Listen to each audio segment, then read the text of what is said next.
से ही ये बड़ा असहज कर देने वाला कार्यक्रम था। अब ये मैं शुरू में कह रहा हूँ तो हो सकता है कि आप लोगों को थोड़ी निराशा लगे, लेकिन मेरे लिए ये बड़ा कठिन काम था कि किसी जातीय सम्मेलन या जातीय कार्यक्रम में मैं जाऊं। और चूँकि गोपाल कृष्ण जी ने बुलाया और मैं इसलिए भी यहाँ आना चाह रहा था तो मैं ये समझना भी चाह रहा था कि अगर ब्राह्मणों के नाम पर बनती हुई संस्थाएं तो देश में क्या कर रही हैं। ये इसलिए बड़ा ज़रूरी है कि आज अगर आप देश में किसी भी समस्या की तरफ देखें, किसी भी बुराई की तरफ देखें, किसी भी मुश्किल की तरफ देखें, या आप कहें कि देश में जो विभाजन की भी बात करते हैं, तो सबसे पहले अगर किसी को दोषी ठहराया जाता है तो वो ब्राह्मण और ब्राह्मणवाद होता है। अब ये जब होता है तो उसमें क्या सचमुच ये स्थिति है, क्या सचमुच ये जो ब्राह्मण जो जाति से हैं, जो वर्ण से हैं, जिनको अलग अलग तरीके से आप परिभाषित करते रहते हैं, और मैं गोपाल कृष्ण जी के साहस का मैं मुरीद हो रहा हूँ, क्योंकि ब्राह्मणों को इकट्ठा करना बड़ा कठिन काम है। मैं जब वो नाम ले रहे थे कि इससे उससे, तो मैं खुद ही कंफ्यूज हो गया कि कितने तरह के ब्राह्मण हैं धरती पे, और वो सारे लोग इकट्ठा होकर कुछ बेहतर समाज बनाने की बात कर रहे हैं। लेकिन क्या हम बेहतर समाज बनाने के लिए इकट्ठा हो रहे हैं, या हमें एक संगठन बनाना है जिसमें थोड़ा मंच, माला, माइक, और उसको हम पहनते हुए कुछ काम कर लें, कुछ एक मंदिर बना लें, जैसे यहाँ ये परशुराम धाम हो जाएगा, कुछ लोग मिलेंगे और आपस में बातचीत करते रहेंगे। अगर हम ये करने वाले हैं तो मैं आपसे निवेदन करूंगा कि इस काम को बंद कर दीजिए। हो सकता है कि आप लोगों को मेरी ये बात बुरी लग रही हो, लेकिन मैं ये कह रहा हूं कि अगर सिर्फ इस काम के लिए किया है तो आप लोग ये काम बंद कर दीजिए। क्योंकि अगर आज आप ब्राह्मणों को इस काम के लिए एकत्रित करना चाहते हैं तो आप देश विभाजन के लिए और तैयारी कर रहे हैं। अभी पीछे जो तस्वीर दिख रही है, भगवान परशुराम की तस्वीर है। परशुराम के जीवन का सिर्फ एक हिस्सा है जिसमें उन्होंने फरसा उठाया था या तीर धनुष लगाया था। और हम ब्राह्मण हैं, हमारी पढ़ाई, हमारी विद्वता, हमारा ज्ञान कितना कम हो गया कि उस तस्वीर के अलावा हमें कोई और तस्वीर ध्यान में ही नहीं। परशुराम ऋषि थे या परशुराम योद्धा थे? योद्धा होने की उनकी कोई वजह रही होगी, लेकिन जब हम कहते हैं कि किसी काम को हम करने जा रहे हैं तो उसके मूल में जो सर्वश्रेष्ठ काम हो, सर्वश्रेष्ठ बिंदु हो, उसको लेकर हम साथ चलने की बात कर सकते हैं। और अगर हम ब्रह्म परिषद या भगवान परशुराम के नाम पर ब्राह्मणों को इकट्ठा करने का काम कर रहे हैं, तो हमारा ये ब्रह्म परिषद लोगों को इकट्ठा करेगा या डराएगा? आपको इस बात की चिंता शायद यहाँ मंदसौर में बैठ के नहीं हो रही होगी, लेकिन ये ब्राह्मण और ब्राह्मणवाद को किस तरह से देखा जा रहा है और दुनिया को दिखाया जा रहा है, उसका एक छोटा सा मैं आपको अनुमान बताता हूँ, एक छोटी सी तस्वीर दिखाता हूँ, तो मेरे इस कहने का संदर्भ आपको समझ में आएगा। हर बात में कहा जाता है कि अत्याचारी ब्राह्मण, हर बात में कहा जाता है कि ब्राह्मणवादी व्यवस्था की वजह से हुआ। शतांश ही घटना होगी, 100 घटना होगी तो शायद एक भी नहीं होगी जिसमें किसी ब्राह्मण की वजह से कोई जातीय सामाजिक द्वेष विभाजन होता हो। लेकिन ये स्थापित कर दिया गया है, और स्थापित करने में हमारा ये व्यवहार बहुत ज्यादा कारक होता है। कितना? इतना कि ट्विटर का सीईओ इंडिया में आता है, जैक डोर्सी, तो उसके हाथ में पोस्टर पकड़ा दिया जाता है, स्मैश ब्राह्मणिकल पैट्रियार्की। इसका मतलब समझते हैं? इसका मतलब यह है कि जो ब्राह्मणवादी पितृसत्तात्मक व्यवस्था है उसको ध्वस्त करना है। और ये दुनिया में जिस जैक डोर्सी को अनुमान भी नहीं है कि इसका मतलब क्या है, उसको ये बताया गया कि भारत में ब्राह्मण है जो सबके अधिकारों को छीन रखा है, उन्होंने सबके अधिकारों का हनन कर रखा है, और हमें इसको ध्वस्त करना है, क्योंकि वो ब्राह्मण पितृसत्तात्मक व्यवस्था की बात करते हैं। मैं जान रहा हूं कि आप में से बहुत से लोगों को मेरी ये बात नहीं समझ में आ रही होगी, लेकिन मैं पूरा समय लूंगा, और मैंने जितना समय यहाँ दिया है, जो समय मुझे मिला हुआ है, उस समय में मैं बात रखूंगा और अपनी बात खत्म कर दूंगा। लेकिन आप जब इसको सुनते हैं तो आपके मन में चुभता नहीं है कि हिंदुस्तान में जो परंपरा रही, जो ऋषियों मुनियों की जिस परंपरा में वेद, उपनिषद, पुराण, ग्रंथ, वो तब लिख दिया गया जब दुनिया को लिखना, पढ़ना, बोलना भी नहीं आता था। उस पूरी की पूरी व्यवस्था को ब्राह्मणवादी कहकर खराब बताया जा रहा है। क्या आपको जरा सा भी बुरा नहीं लगता कि आपके व्यवहार की वजह से, आपके कहने की वजह से, आपके रहने की वजह से, आपके पारिवारिक वजह से, क्या अगर 4 लोग श्रेष्ठ बनने की तरफ नहीं जा रहे हैं तो मुझे नहीं लगता कि आपके ब्राह्मण होने का या ब्राह्मण के नाम पे किसी एकता सम्मेलन का कोई मतलब है। और मुझे लगता है जब मैं ये बात कह रहा हूं तो मैं उसको बहुत सोच कर कह रहा हूं, और इसको आप समझिए कि आप कितना इसको घृणा का शब्द बना दिया। जबकि सच ये है कि आज भी किसी भी तरह से आप कहीं भी देखेंगे तो शायद ही कोई ब्राह्मण, गिने चुने उदाहरणों को छोड़ दीजिए, और मैं तो ये भी कहूंगा कि अगर अपने घर का भी ब्राह्मण चरित्र से खराब है, व्यवहार से खराब है, समाज को विभाजित करता है, तो उसके खिलाफ खड़े होने का साहस रखिए। तब आप कहिए कि हम ब्राह्मणों की एकता का काम करने जा रहे हैं, तब आप कहिए कि हम ब्रह्म परिषद की स्थापना करने जा रहे हैं। क्योंकि जिस ब्राह्मणवादी व्यवस्था में इतनी ताकत थी कि भारत की वो सभ्यता जिसने सबसे बेहतर स्थिति में पहुंचाया इस समाज को, सबसे आधुनिक समाज बनाया, उसको पहले मुगलों ने और उसके बाद अंग्रेजों ने जब गुलाम बनाया तो उनको समझ में आया कि सबसे पहले कहां निशाना करना है, जो सबसे श्रेष्ठ हैं। लेकिन अब श्रेष्ठ होने का मतलब ये नहीं है कि कर्म तो हमारा एक नहीं है, जाति में ब्राह्मण पैदा हो गए तो हम ब्राह्मण हो गए। माफ कीजिएगा, मैं तो उसे ब्राह्मण नहीं मानता, और अगर आप मानते हैं तो मेरी बात को बुरा मानते हैं तो ज्यादा जोर से मानिएगा, धीरे से मत मानिएगा। मैं तो आपको बुरा लगाने के लिए ही आया, मैं इसलिए नहीं आया हूं कि आपके सामने अच्छी बातें करूं और मैं कहूं कि नहीं नहीं ब्राह्मण तो सब बड़े अच्छे होते। आप सोचिए ना कि इस देश में तिलक लगाना, हिंदू तरीके से रहना, भगवा पहनना, इसको टेरर की तरह दिखा दिया गया, इसको समाज में विभाजक की तरीके से दिखा दिया। आप लोगों को चिंता नहीं होती उसका? और ये सब आपका नाम लेके किया जा रहा है। मुगल और अंग्रेज आए थे तो उनको तो ये पता था कि यहाँ राज करना है, यहाँ की व्यवस्था को जब तक हम अपने मन मुताबिक नहीं बनाएंगे तब तक हम उसको अपने साथ, अपने पीछे लेके नहीं चल सकते। और कमाल की बात देखिए कि उनके भी, चाहे मुगल रहे हो चाहे अंग्रेज रहे, उनके सलाहकार वो उन्हीं में से खोज के लाते थे जिनको वो कहते थे कि ये व्यवस्था खराब करते हैं। आप तार्किक तौर पर बहस क्यों नहीं कर पाते? क्योंकि आप खुद अंदर से कन्विंस नहीं है, पढ़ना लिखना छोड़ दिया है। मुझे नहीं पता कि आप में से कितने लोग 1 घंटे भी अध्ययन करने का अभ्यास करते होंगे। मुझे नहीं पता है कि आप में से कितने लोगों को अपनी 5 पीढ़ी का नाम याद होगा। जब मंडप पे भी बैठते होंगे तो अपने दादा चाचा से पूछ के नाम बताते होंगे। जब पंडित जी कहते होंगे वो कर्मकांड का हिस्सा था, लेकिन कर्मकांड के हिस्से को ठीक वाला हिस्सा नहीं पकड़ा आपने, आपने गलत वाला हिस्सा पकड़ा। इसीलिए आज हर बुराई के जिम्मेदार आप ठहराए जाते हैं। और इसीलिए जब ट्विटर का सीईओ आता है जैक डोर्सी, तो उसके हाथ में स्मैश ट्राइमेनिकल पैट्रियार्की पकड़ा दिया जाता है। अब एक छोटा सा संदर्भ मैं कहूंगा, ये बार बार ये कहा जाता है ना, तो मैं छोटा सा संदर्भ मैं लेता हूं। आप इटली का संदर्भ मैं यहां ला रहा हूं, आपको लगेगा कि मैं कहां ये ब्रह्म परिषद में इटली की बात करने लगा।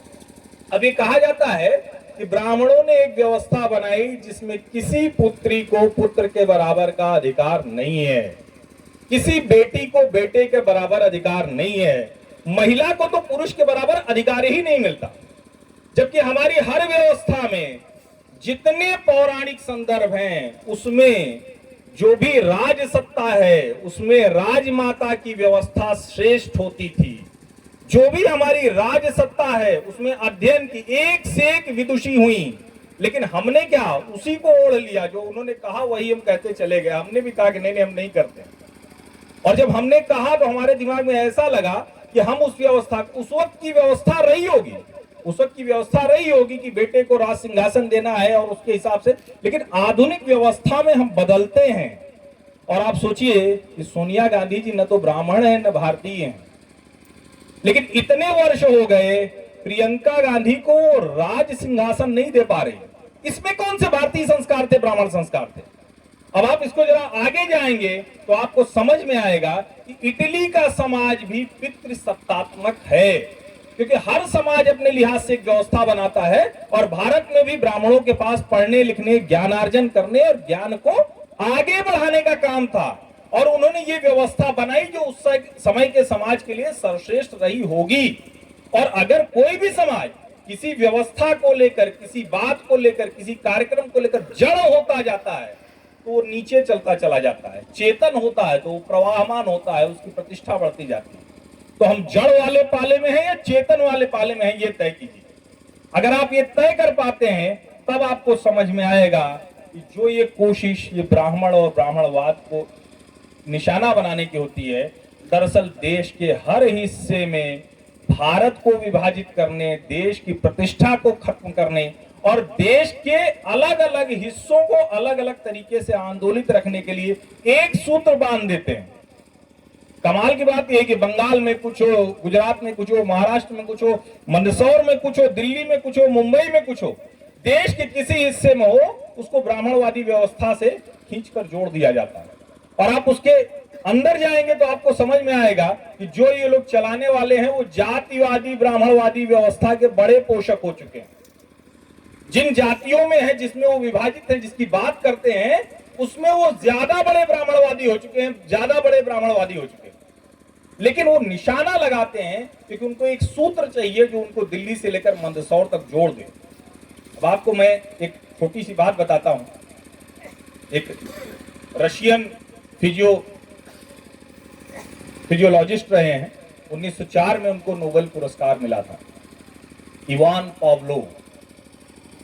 उन्होंने एक बड़ा शानदार प्रयोग किया। वो प्रयोग क्या था? एक कुत्ते के सामने वो कटोरे में खाना रखते थे और उन्होंने रखा तो कुत्ते के मुंह से लार टपकने लगी। बड़ी स्वाभाविक सी प्रक्रिया है, हम मनुष्यों में जो भी स्वाद जिह्वा जिसमें है वो होता है। उन्होंने उसको रखा और ये काम वो लगातार बार बार वो करते रहे। और एक बार उन्होंने कटोरे में से खाना निकाल लिया और खाली कटोरा रख दिया, लेकिन कुत्ता कंडीशन हो चुका था, उसके दिमाग ने खाने की बजाय कटोरे को पहचानना शुरू कर दिया था और उसके मुंह से लार टपकने लगी। हिंदुस्तान में भी ब्राह्मणों के खिलाफ वही कंडीशनिंग हो गई है। किसी भी बात पर, वहां कोई संदर्भ हो या ना हो, ब्राह्मण और ब्राह्मणवादी व्यवस्था को कोसने, उसके नाम पर देश को तोड़ने की कोशिश लगातार जारी है। और ये वैज्ञानिक प्रयोग था, ये वैज्ञानिक प्रयोग था। और हमारी लगातार जो गुलामी मुगलों और अंग्रेजों की रही, और उसके बाद जब देश में राजनीतिक दल आए, उनको जब नहीं समझ में आया कि हम कैसे कर सकते हैं, तो ये छोटे छोटे तरीके उन्होंने निकाले।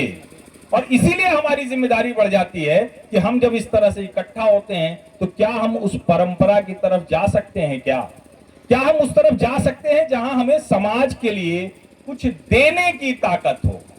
क्या हम उस तरफ जा सकते हैं जहां हमारी बात तार्किक तरीके से काटने की स्थिति में कोई न हो? क्या हम उस तरफ जा सकते हैं जहां हमारे उदाहरण, हमने जो उदाहरण पेश किए हैं, वो कहानी तो आप सबने बोध कथा सुनी ही होगी कि ऋषि एक थे, उनके पास एक बूढ़ी माँ जाती है कि मेरा ये पोता है, बहुत मीठा खाता है और इसको जरा कह दीजिए कि मीठा खाना बंद कर दे।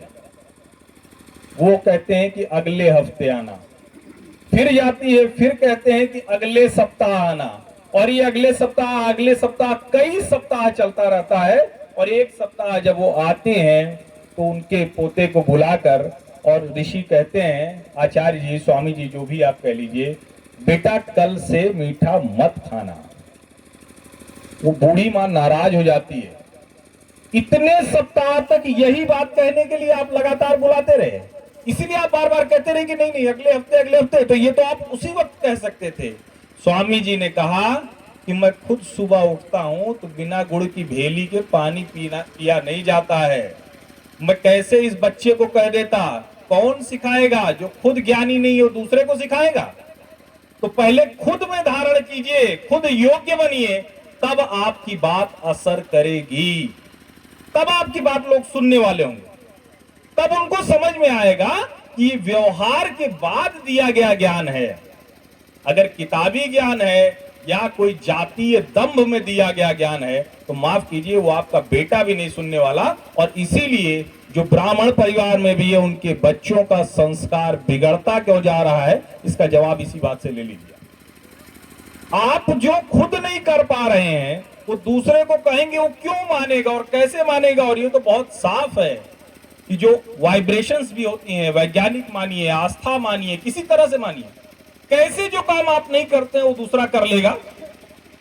आप शराब पिएंगे, आप चरित्रहीन हो जाएंगे, आप संस्कार नहीं करेंगे और आप उम्मीद करेंगे कि नहीं नहीं बेटा बेटी तो संस्कारी होने चाहिए। संभव है क्या? संभव नहीं है। दुनिया की कोई ताकत ये नहीं कह सकती। आप उसको दिन रात घुट्टी पिलाते रहिए, आप उसको परशुराम भगवान की तस्वीर दिखाते रहिए या सारे ब्राह्मणों की परंपरा गिनाते रहिए या बताते रहिए कि इस जगह ये ब्राह्मण बड़े आदमी, इस जगह ये बताते रहिए, उससे कोई फर्क नहीं पड़ने वाला। और अगर ये चिंता आपको नहीं हो रही है तो देश के लिए चिंता करना शुरू कीजिए। और जब मेरी गोपाल जी से बात हुई थी, अभी उन्होंने बताया और हम जब बैठे हुए थे तब भी यहां उन्होंने कहा, तब मैं नहीं जानता हूं कि मेरी इस बातचीत के बाद आप लोग कितने दुखी होने वाले हैं मेरी इस बातचीत से, या आप लोगों को कितना बुरा लगने वाला है कि दिल्ली से एक आदमी आया, हमने तो उम्मीद की थी कि बड़ा अच्छा अच्छा बोल के जाएगा, ये तो नीम की दातून करा रहा है दोपहर के वक्त।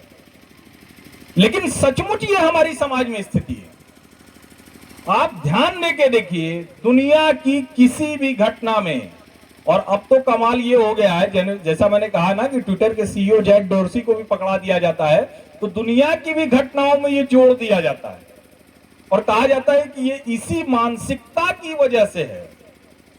आप सोच के बताइए, साहित्य में, फिल्म में, हर जगह पर ब्राह्मण का चित्रण कैसे किया जाता है, किस तरह से दिखाया जाता है। और सिर्फ उसी का नहीं किया जाता, जो व्यवस्था, जिस वर्ण व्यवस्था को हम कहते हैं कि सर्वोच्च व्यवस्था है, सर्वश्रेष्ठ व्यवस्था है, और अंत में तो वही है, जो कंपनी का सीईओ होगा वो सीईओ की तरह बिहेव करेगा, जो कंपनी में दूसरे काम कर रहा हो दूसरे काम की तरह बिहेव करेगा। लेकिन चूंकि वो जाति व्यवस्था से जुड़ा, तो क्या आप उस काम को कर रहे हैं क्या? या फिर आप सिर्फ इसीलिए कर रहे हैं कि हमें ये प्रिविलेज मिल गया है बाय बर्थ, हम पैदा हुए और हम श्रेष्ठ हो गए। ऐसा कोई होता है क्या? ऐसा होता तो वशिष्ठ मुनि होते क्या? ऐसा होता तो इस देश में जो अलग अलग परंपराएं हुई हैं वो होती क्या? ऐसा होता तो हमारे अपने जो वेद, पुराण, ग्रंथ, उपनिषद लिखे गए वो लिखे जाते क्या? नहीं लिखे जाते। और इसीलिए मैं कह रहा हूं कि आप लोग अगर ये काम कर रहे हैं तो उसको सोचिए कि इसका अगला पड़ाव क्या होगा। मैंने गोपाल जी से कहा, विद्यालय बनेगा क्या? अस्पताल बनेगा क्या? कोई बच्चा शोध का काम करेगा, आप मदद करेंगे क्या? किसी बच्चे को बाहर जाना है, पढ़ने की स्थिति नहीं है, पढ़ना चाह रहा है, मदद होगी क्या? अगर इसके लिए आप इकट्ठा करना चाह रहे हैं तो मैं बहुत स्वागत करूंगा।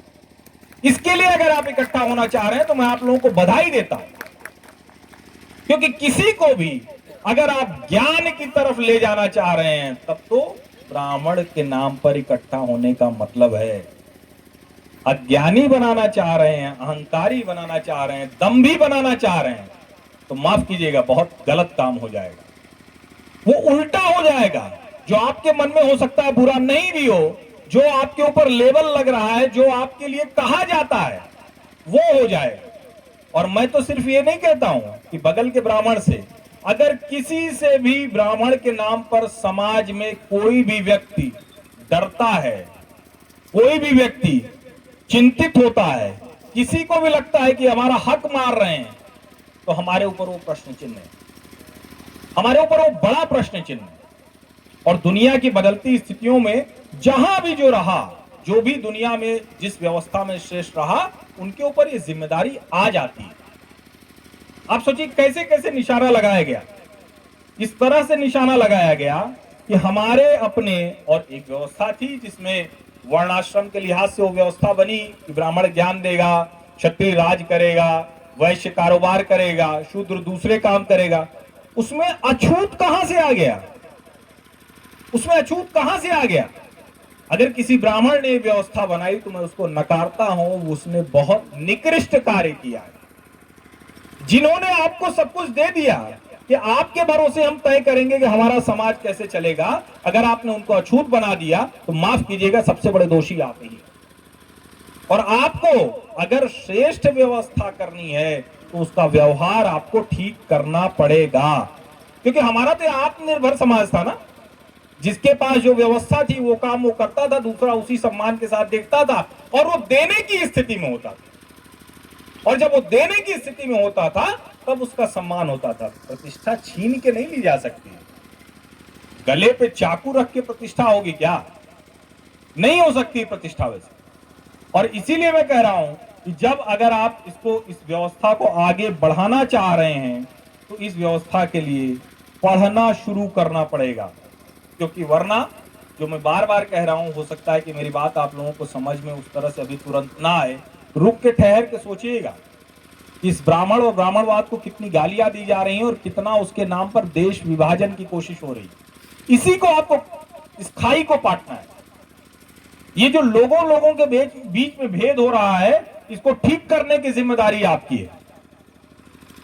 और जब मैं कह रहा हूं कि पढ़ने लिखने की बात, तो हमारे अपने साहित्य, हमारे अपने विश्वविद्यालय, हमारे अपने ज्ञान के केंद्र जब टूटे तो टूटे, जब बने तो क्या हुआ, मैकाले बना के चले गए, लॉर्ड मैकाले बना के चले गए और हम उसी आधार पर विभाजन की स्थिति में चले गए।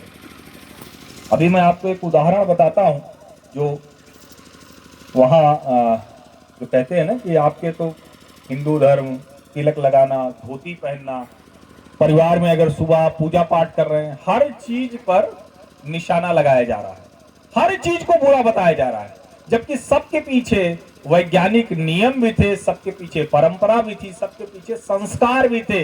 जिस संस्कार की आज दुनिया भर में कमी है, वो यही व्यवस्था देती थी। जो आप कह रहे हैं कि क्यों इस ब्राह्मणवादी व्यवस्था को रखना चाहिए, तो मैं इस ब्राह्मणवादी व्यवस्था का पक्षधर नहीं हूं जो आप ये जिसको आज के संदर्भ में देखते हैं। लेकिन दिक्कत है, जो निशाना साधता है वो आज की जातिवादी व्यवस्था को लेता है तो पौराणिक संदर्भ छोड़ देता है, और जब पौराणिक संदर्भों पे हमला करता है तो कहता है कि ये तो मिथ है, ये तो कुछ था ही नहीं। लेकिन हमने अध्ययन करना बंद कर दिया और इसीलिए हमारे आराध्य, हमारे पूजन स्थल, हमारी हर चीज पर निशाना लगाया जाने लगा और उसको कमतर बताया जाने लगा। संस्कृत भाषा, अभी बड़ा अच्छा लगा मुझे कि वो बच्चियां संस्कृत में शुरुआत में वो बात करके गई। इंडियन हेरिटेज ग्रुप सीडैक है, ये काम करता है जो अलग अलग कंप्यूटर की भाषाएं हैं उसके लिए। उसके बेंगलुरु के कोऑर्डिनेटर हैं डॉक्टर पी रामानुजन, धोती कुर्ता पहनते हैं, उनको देख के आपको नहीं लगेगा कि ये कोई इतने बड़े विद्वान हैं। और उन्होंने अभी जब वो उनसे पूछा गया, उन्होंने दो चीजें बताई। उन्होंने कहा कि पाणिनि का जो ग्रामर है, पाणिनि का जो व्याकरण है, वो दुनिया में सर्वश्रेष्ठ व्याकरण है। और इसको आप इससे जोड़ लीजिए कि जो नासा कह रही है कि कंप्यूटर प्रोग्रामिंग और आर्टिफिशियल इंटेलिजेंस के लिए सर्वश्रेष्ठ भाषा कौन सी है, संस्कृत। लेकिन हमने पढ़ा लिखा नहीं, हमने बताया नहीं, हम उस बहकावे में आ गए, उस झांसे में आ गए जिसमें कहा गया कि ये तो कुछ पंडित जी लोग करते थे और किसी को संस्कृत भाषा आती नहीं थी। भैया, व्यवहार की भाषा क्या थी? वो सबकी व्यवहार की भाषा थी। जो ब्राह्मण था वो वेद, पुराण, उपनिषद, दूसरी चीजों का अध्ययन करता था, इसलिए वो उसको सम्मान दिया जाता था। आज भी जो प्रोफेसर होगा, जो अध्यापक होगा, जो बेहतर जगह होगा, उसको उसके कर्म से वो सम्मान मिलता है या नहीं मिलता है। वही व्यवस्था इतने पहले लागू कर दी जब दुनिया में समाज ने कुछ सीखा ही नहीं था, जब वो इस तरह से आधुनिक होने को जानते ही नहीं थे। और इसीलिए हमें आज जरूरत इसी बात की है कि हम इन चीजों को रिविजिट करें, हम उसको देखें, समझें, पढ़ें। और मैंने इसीलिए कहा कि यहाँ के मंच का उपयोग होना चाहिए कि इस इलाके में कोई भी बच्चा अगर पढ़ना चाह रहा है तो उसकी अच्छी से अच्छी शिक्षा करने का जरिया हम लोग बन सकते हैं क्या? उसके लिए बेहतर से बेहतर पढ़ाई के साधन देने का जरिया हम लोग बन सकते हैं क्या? क्या हम लोगों में से कोई ऐसा विद्यालय खड़ा कर सकता है क्या जहां श्रेष्ठ शिक्षा हो, जहां ये कहा जाए कि ये मॉडल देखिए ये हमने तैयार किया, ये आदर्श है? ऐसा हम कर सकते हैं क्या? क्योंकि अगर हम नहीं कर पाएंगे तो हमारी उन बातों का मजाक उड़ाकर, और सोचिए आज भी जो शोध हो रहे हैं वो हम नहीं कर रहे हैं, कोई जर्मनी का विश्वविद्यालय कर देता है, कोई नासा कर देता है। हार्वर्ड विश्वविद्यालय में संस्कृत के प्रोफेसर हैं वॉल्टर यूगेन क्लार्क। उन्होंने क्या कहा? उन्होंने लिखा है, वो ऐसे व्यक्ति हैं जिन्होंने आर्यभट्ट संहिता का संस्कृत से अंग्रेजी में अनुवाद किया। क्यों किया? क्योंकि उनको लगा कि ये हमारे लोगों के लिए, यानी उनके समाज के लिए बहुत उपयोगी है। अब हमारे यहाँ आर्यभट्ट संहिता कितने लोगों को पता है, मैं नहीं जानता। और इसीलिए जो शुरू में मैंने बातें कही थी वो आप लोगों को चुभनी चाहिए, हम सबको चुभनी चाहिए। अगर नहीं चुभेगी, नहीं बुरा लगेगा, तो हम में से कोई कुछ नहीं करने वाला। यहां से निकलेंगे, बड़ा अच्छा लगा, सब कुछ बढ़िया रहा, माला वाला पहन लिए, इतनी ढेर सारी। अच्छा, मैं कहूं कि मुझे वैसे भी बड़ा असहज करता है माला वाला पहनना। मैं इस तरह के कार्यक्रम में पहली बार आया हूं और बड़ा साहस करके आया हूं, लेकिन मैंने इतना साहस किया तो थोड़ा साहस आप लोग भी कीजिए ना। कुछ पढ़ाई लिखाई की तरफ बढ़िए ना, कुछ देश को दिशा दिखाने वाले काम की तरफ बढ़िए ना।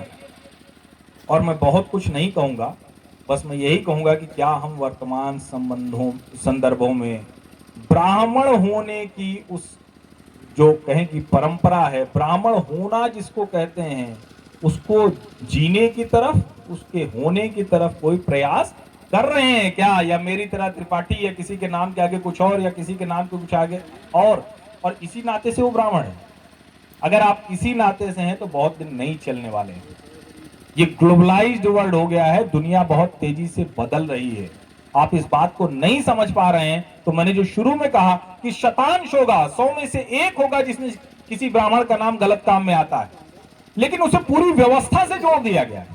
क्योंकि वो व्यवस्था जब बनी थी तो सबसे बेहतर व्यवस्था थी, उसको मुगलों और अंग्रेजों ने पहले खराब किया। और अभी भी जो आयातित विचार वाले लोग हैं, जो दुनिया के आयातित विचारों के आधार पर भारत में सत्ता शासन चाहते हैं, वही इसको आगे बढ़ाना चाहते हैं।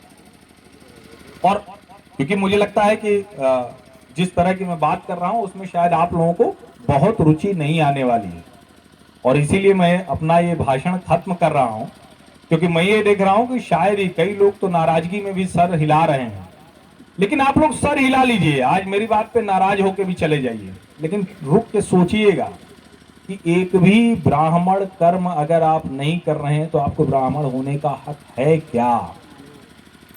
अगर आप पढ़ाई लिखाई, और मैं बार बार कहता हूं, ये मैं जहां जाता हूं वहां कहता हूं कि ब्राह्मण होने की मूल शर्त ज्ञान और विद्वता है। ये 2 चीजें नहीं है तो आप बनाते रहिए, ऐसे कार्यक्रम करते रहिए, ऐसे कार्यक्रम जोड़ते रहिए, कोई आपको सुनने समझने वाला नहीं है। और दुर्भाग्य तो तब होता है जब हमारी बात वो समझाते हैं जिन्होंने हमारी सारी बातों को गलत बताया है। पश्चिमी विचार हमें बताता है कि नहीं नहीं अब आप ठीक है, तो आप कहते हैं अच्छा ये वाला ठीक था, क्योंकि हम पढ़े लिखे नहीं रहे हैं। हमारे पास मूल शोध का भयानक अभाव हो गया है, और वो हमारे विश्वविद्यालयों में दिखता है, हमारे अपने परिवारों में दिखता है, हमारे संस्कारों में नजर आता है। तो मैं बस यही निवेदन करूंगा, क्योंकि अब उसको मैं बहुत और संदर्भ दूंगा तो उसका शायद कोई मतलब नहीं है। मुझे नहीं पता, शायद आप लोग दूसरी बातें सुनने के मकसद से या उस मन से आए होंगे, तो अगर आप लोगों को बुरा लगा तो उसके लिए मैं क्षमा चाहूंगा। लेकिन मेरे मन की जो बात थी वो मैं कहने के लिए आया था, और वही मैं कह के जाऊंगा। इसी के लिए मैं यहाँ आया भी था, और शायद यही मुझे जो जानने वाले लोग हैं वो इसीलिए जानते हैं। आप सभी लोगों का बहुत बहुत धन्यवाद, गोपाल कृष्ण पंचारिया जी का बहुत धन्यवाद, उनके परिवार का बहुत धन्यवाद। इस तरह का एक जोड़ने का काम कर रहे हैं, लेकिन जोड़ने की वजह सार्थक रखिएगा। और आप सभी लोग जहां भी हैं, जिस क्षेत्र में भी काम कर रहे हैं, आप उम्मीद करिए कि आपके किए से एक किसी को लगे कि ये हमें प्रेरणा दे गया। आपके किए से किसी को तो लगे, जीवन में एक कोई व्यक्ति हो जो कहे कि नहीं नहीं हम बिगड़े थे, हमने उनको देखा और अब हम सुधर गए। अगर ऐसा एक व्यक्ति जीवन में आप खड़ा कर लेते हैं, ऐसा एक व्यक्ति आप तैयार कर पाते हैं, तो ब्राह्मणों के लिए, देश के लिए और खुद के लिए बहुत बड़ा काम कर जाएंगे, देश का भला कर जाएंगे। बहुत बहुत धन्यवाद, शुक्रिया।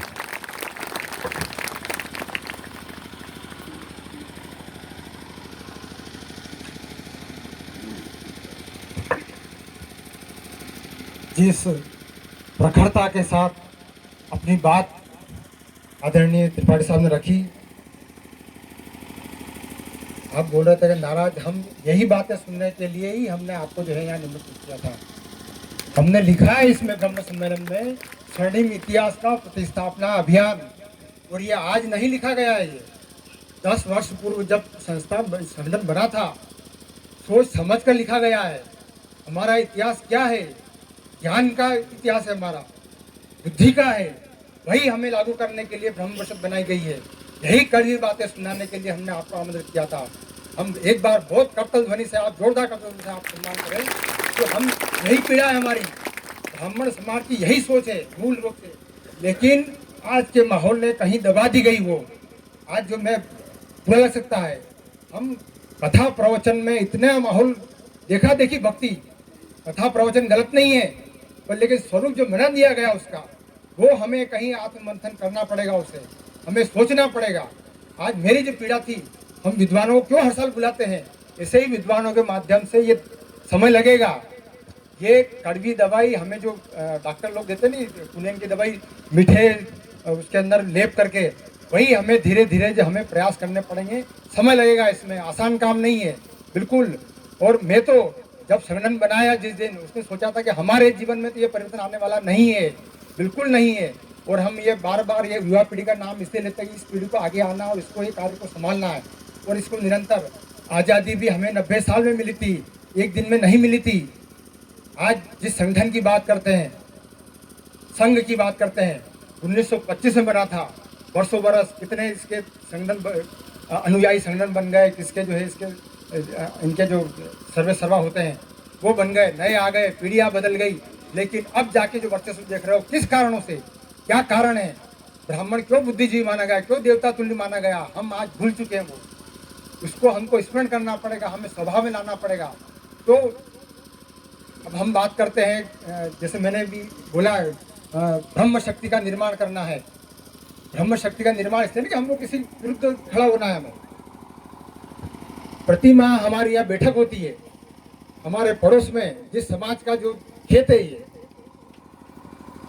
मैं त्रिपाठी साहब से निवेदन करूंगा, हर बैठक में उनको हम आके बैठते हैं, बराबर नाम नहीं लूंगा उस समाज का, लेकिन बाकायदा साथ में चर्चा होती है, उनके सामने पूरी चर्चा होती है। तो गुप्त बैठक नहीं होती हमारी, तो ब्राह्मण समाज की हमको इसके खिलाफ युद्ध लड़ना है, ये करना नहीं। अच्छे विचार जो हमारा स्वर्णिम इतिहास है, ये आज जब संस्थापना हो तब लिखे गए थे, ये आज नहीं लिखे हैं, किसी को देख के नहीं लिखे हैं।